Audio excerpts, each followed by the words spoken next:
Hi guys! Welcome back to my channel. Again, my name is Jap. Kumusta po kayong lahat?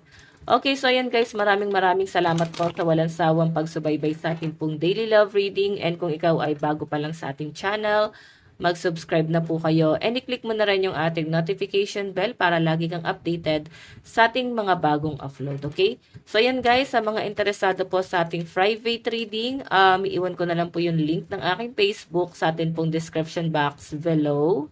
Ayan, nasa description box below or ilalagay ko na lang guys sa comment section, okay? So sa mga ano naman guys, hindi nyo guys makita. Pwede nyo ako guys i-direct message na lang po sa akin pong Facebook. Jade Tarot po yung pangalan ng Facebook ko. Ang dami kasi guys nagtataka pa rin. Ayan, na parang sinusubok nila ako. Kayo po ba yung si si The Lovers? Kayo po ba si Jade Diaries, ganyan. So paano po kami maniniwala na ikaw yon? Actually guys, may mga feedback ako doon, naka-public yon, makikita nyo. So, feedback ng mga nagpapareading sa akin. Ayan. Pero, tinatago ko naman guys yung pagkakakilanlan ng mga nagiging client ko nila. And nagpapaalam naman ako sa kanila kung ipopost ko yung feedback nila sa reading. Okay, so ako yan guys, basta may feedback, ako yan. Okay? So, sa mga interesado guys, ayan, sa mga nag-a-avail naman sa akin guys, maraming salamat po. Sobrang nakaka-overwhelm, no? Sobrang nakakatuwa. Kasi, ang tagal na natin sa YouTube. Ayan, 4 years na to, no? 4 years na ako dito sa YouTube.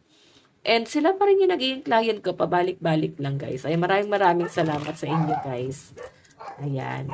Okay, so, ayan, ingay naman ng mga aso. Okay, tignan natin guys. Pasensya na po sa mga aso, no? Tignan natin muna yung scenario. Ano ba yung sitwasyon nyo ng person mo? Kanina bang love reading to, no? Okay, kanina po itong love reading. Ayan.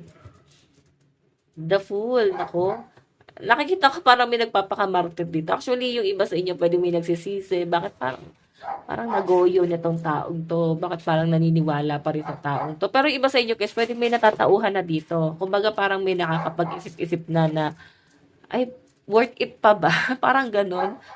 Worth it pa ba na nandito ako? Though mabait naman yung person mo, pero siguro may mga natatauhan na dito na parang paulit-ulit yung sitwasyon. Okay, wala nagbabago. Pero iba sa inyo guys, go with the flow. Kahit na parang hindi mo naman nakikita kung ano yung nagiging outcome dito sa relasyon nyo, parang go with the flow naman kayo guys. Tingnan pa natin.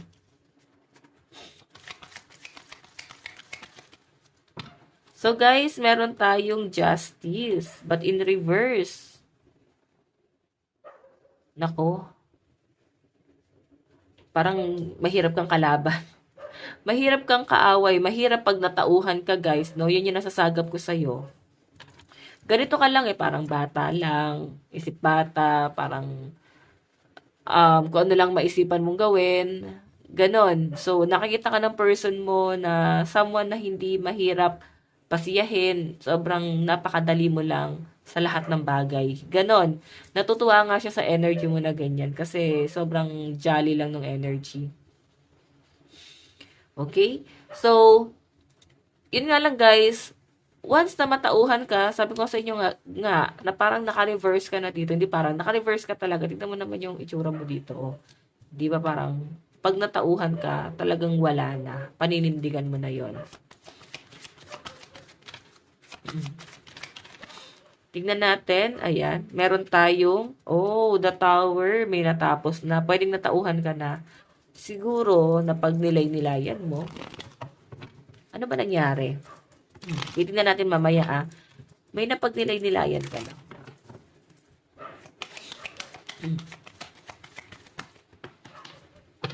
Okay.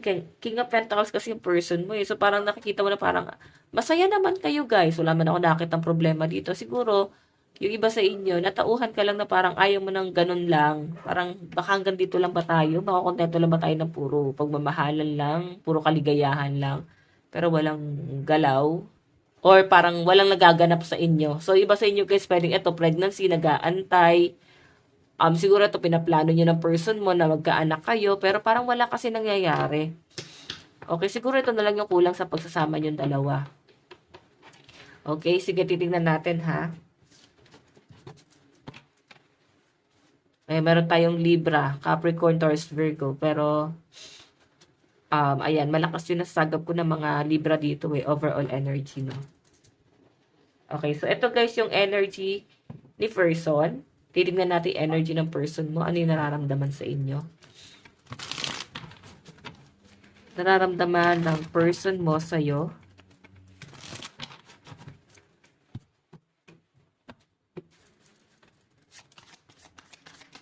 Nararamdaman. Okay.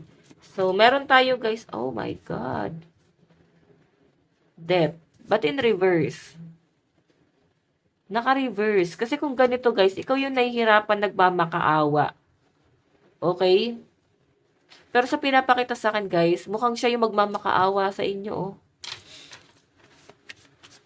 Magmamakaawa sa itong taon to.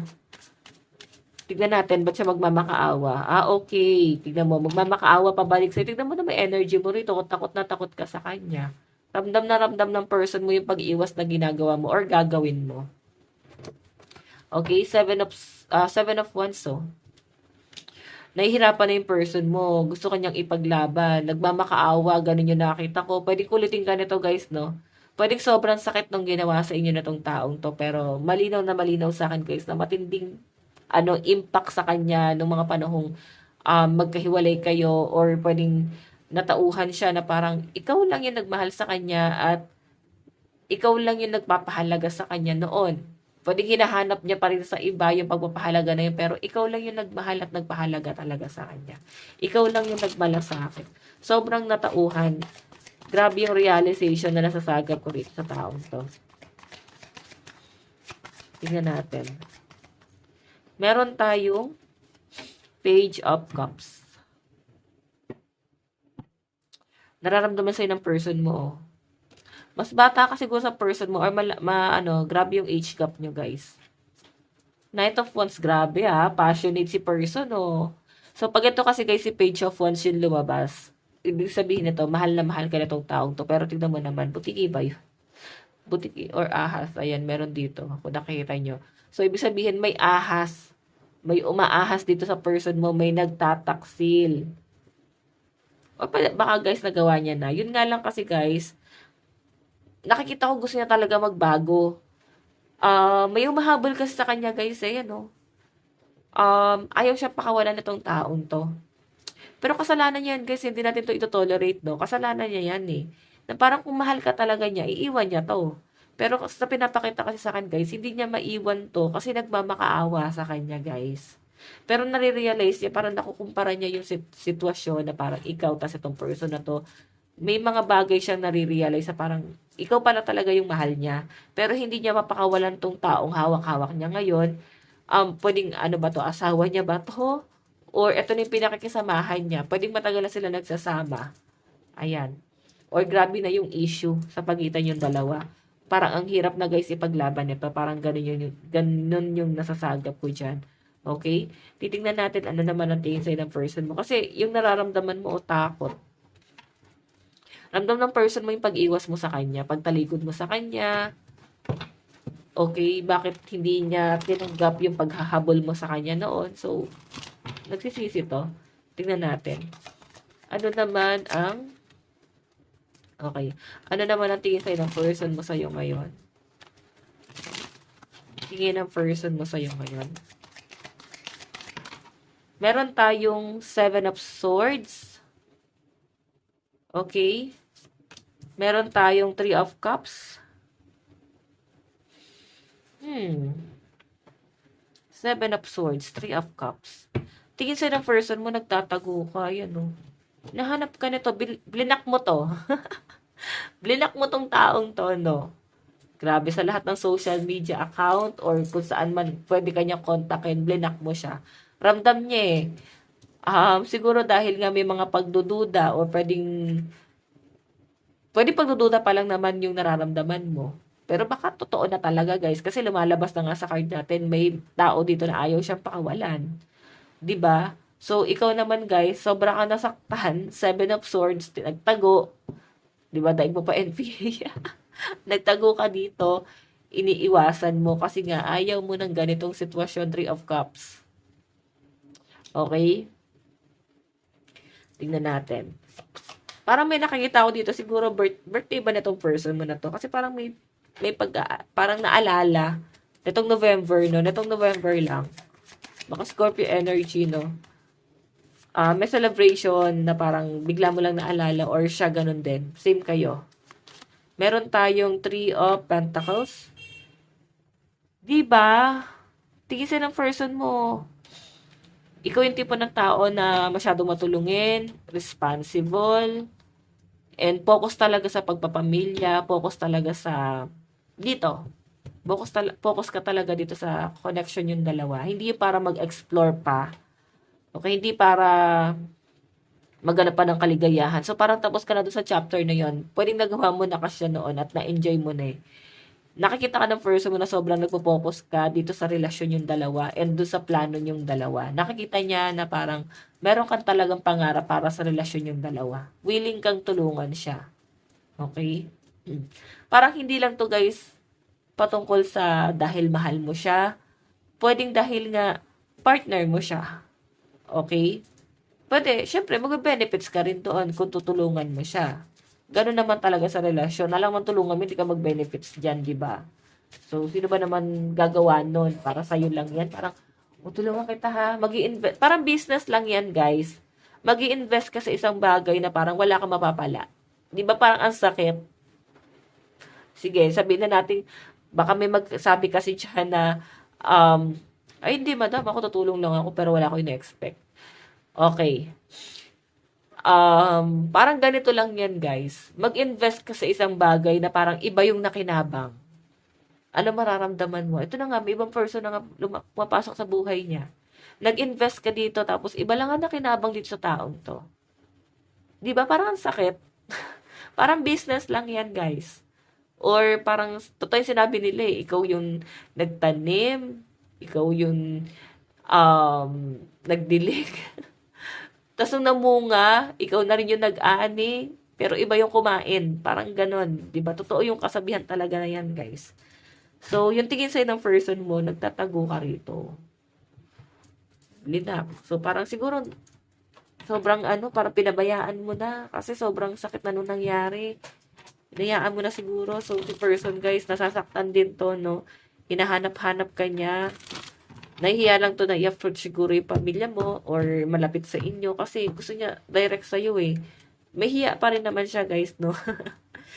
Okay, ano yung magiging action ni person? Ano yung magiging action ng person mo? So, meron tayong the tower. May tatapusin lang daw siya, guys. Maaantay mo ba siya? Meron na siya tatapusin. Ayan, I think yung relationship na dun sa isa. Tignan mo, may nahulog. Diba? So, I think tatapusin niya yung relationship niya dito. So, nakita niyo ba yung taong nahuhulog? Ayan sila nung Kirida. Diba? Ayan sila nung nung tawag dito, Kirida or ano pa ba tawag nyo dyan, guys, no? Kinikerengking niya. Narinig ko sa tulpo. May asawa yung tao, kinikerengking mo. Parang gano'n. Ayan, the tower. So, tatapusin niya yung relationship niya dun sa isa. Tingnan natin ano yung magiging action ng person. The Hierophant. Okay. So, feeling ko kasal kayo nitong taong to. Or kasal kasi to, guys. Pwedeng asawa niya yon, kasal pa siya doon. So, hindi ka pa niya, guys, mapanindigan kasi siguro meron pa siya tatapusin. Baka magde-divorce pa sila nito. So, parang yun yung inaantay niya, yung process din. Okay, siguro di mo alam na may asawa or pwedeng nahihirapan ka kasi ba't parang ang tagal na wala pa rin nangyayari. So, kaya mas pinipili mong lumayo kasi nahihirapan ka sa ganito. Okay, sa sitwasyon nyo na ganyan. Meron tayong Two of Swords. Ayan. Magiging action niya, guys. Alam mo, ito yung taong to, nanghihingi rin to ng assurance, no? Nasasagap ko sa kanya na parang, kaya ayaw niyang tapusin yung relationship niya na to dito kasi baka naman pag pumunta siya sa inyo, masayang lang. Okay? Yung tipong pagtatabuyan mo rin siya. So, gusto niya guys ng assurance sa'yo. Yun lang din yung inaantay niya. Na meron siyang ma-assure sa'yo, na parang pag tinapos niya ba yung relationship mo sa isa na yun, paninindigan mo ba siya, mamahalin mo ba siya, di mo ba siya iiwan? Something like that. Kasi ito, malaking sacrifice din yung gagawin niya dyan guys, no? O pwede naman guys na kung walang asawa, pwedeng sa culture din kasi, na meron siya mga bagay na tatalikuran para sa connection yung dalawa. Ayan, yun yung nasasagap ko, okay? Tignan pa natin. Ayan. Ano yung overall energy, spirit guide? Overall energy. Overall energy.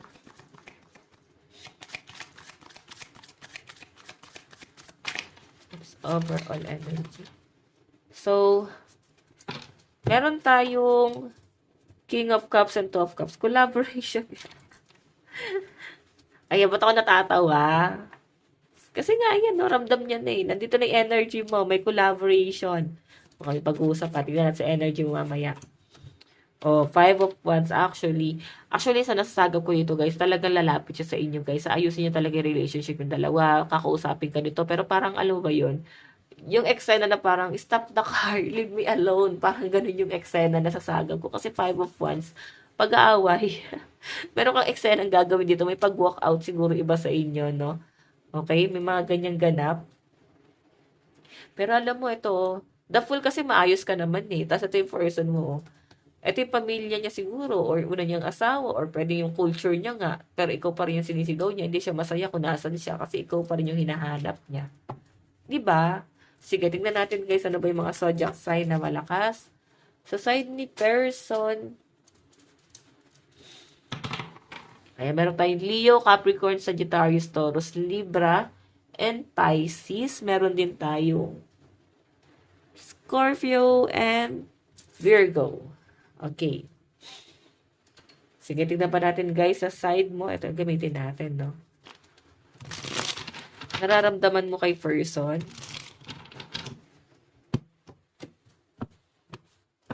Okay. So, yung iba naman sa inyo guys, ayan, kung ayaw mo na marinig yung nararamdaman mo sa person mo. Yung iba kasi guys, kung mapapansin nyo, hindi mo pa talaga totoong kilala yung sarili mo eh. Okay, may mga ganun parang, ganito lang yan na, kung bakit natin guys tinitignan din yung energy mo. Kasi, maski ako minsan, hindi ko pa talaga kilala yung sarili ko. Ikaw, tanongin mo yung sarili mo, kilala mo ba talaga yung sarili mo? So, paano ko ba nasabi? Kasi may mga tao na parang pag sinabi, ganito yung ugali mo, ganyan. So, parang nagiging defensive tayo na parang, hindi naman ganyan yung ugali ko, may dahilan naman kung bakit ganito. Kasi guys, sa totoo lang, kilala natin yung sarili natin, kasi yun lang yung ini-imagine natin na ganun tayo, yun yung nagagawa natin, pero iba kasi yung nakikita ng ibang tao sa atin. Okay? So, in-explain ko lang guys. Iba yung nakikita ng ibang tao, tas iba yung parang nakikita mo sa sarili mo. So, di ba, ano yung totoo?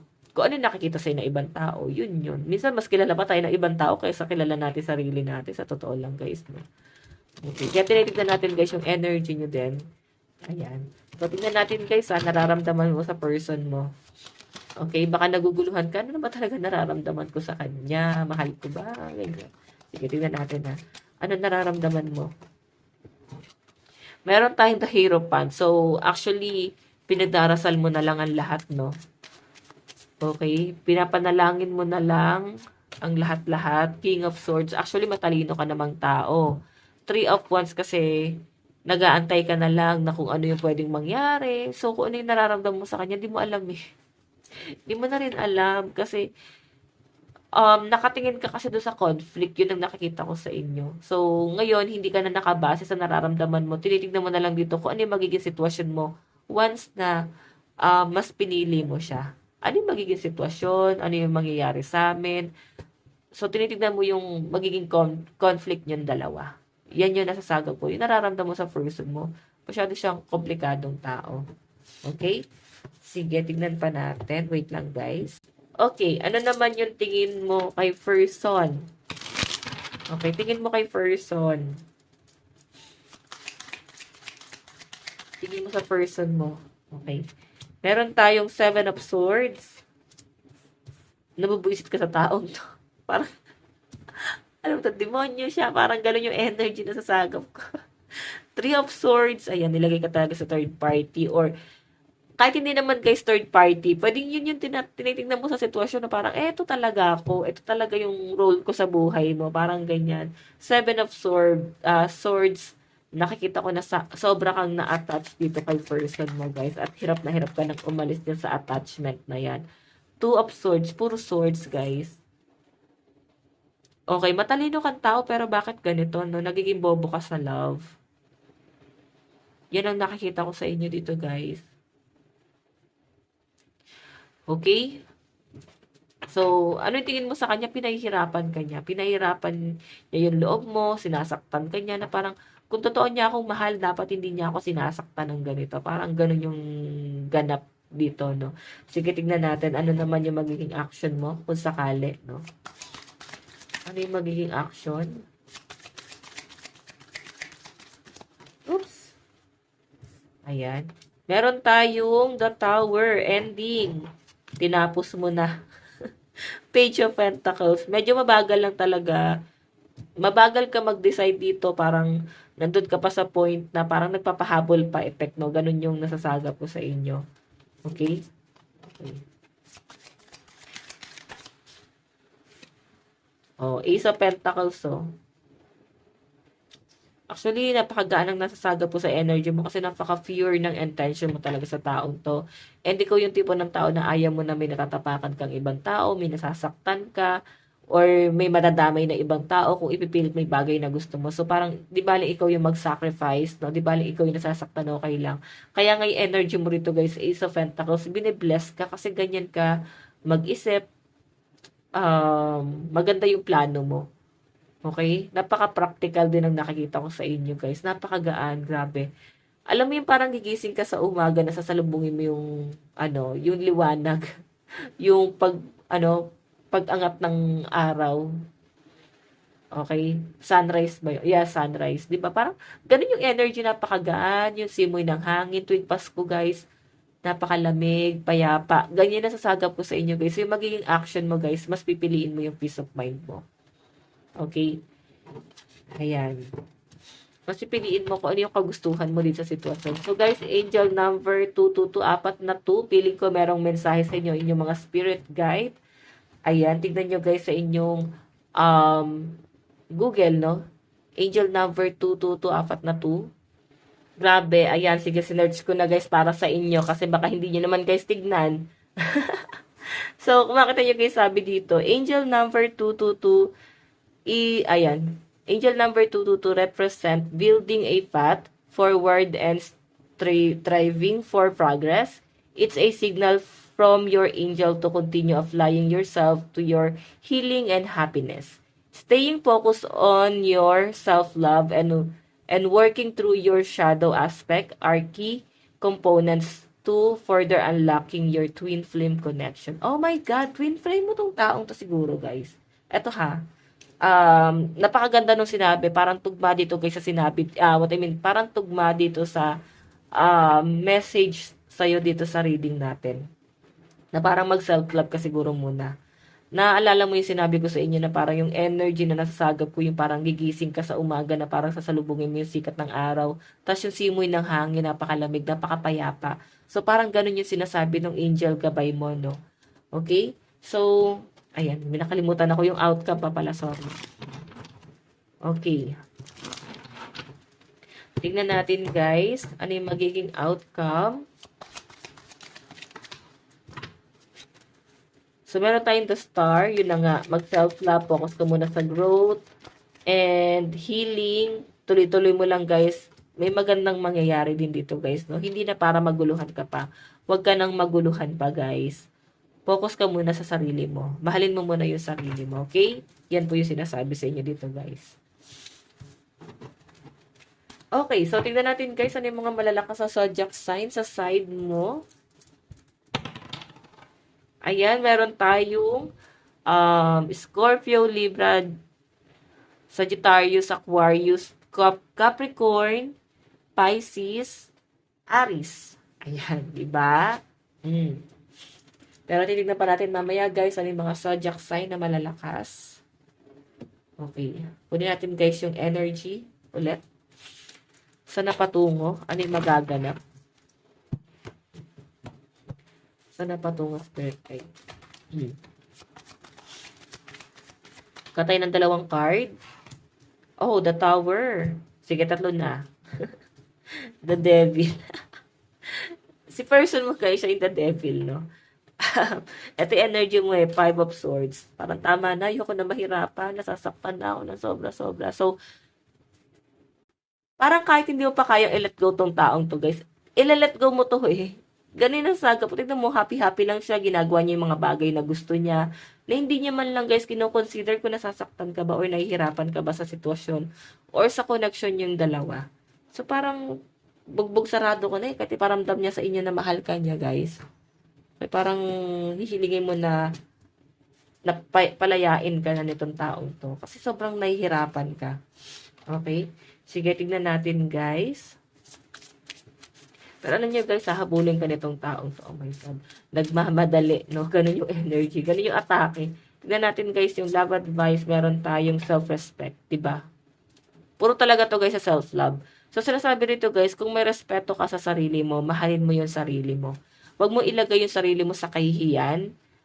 Huwag mo ipilit yung sarili mo sa ganito kung ikaw ay third party or nilalagay ka na niya sa third party. Pwede ikaw yung legal pero mukhang nagiging third party ka na. So, respetuhan mo daw yung sarili mo, okay?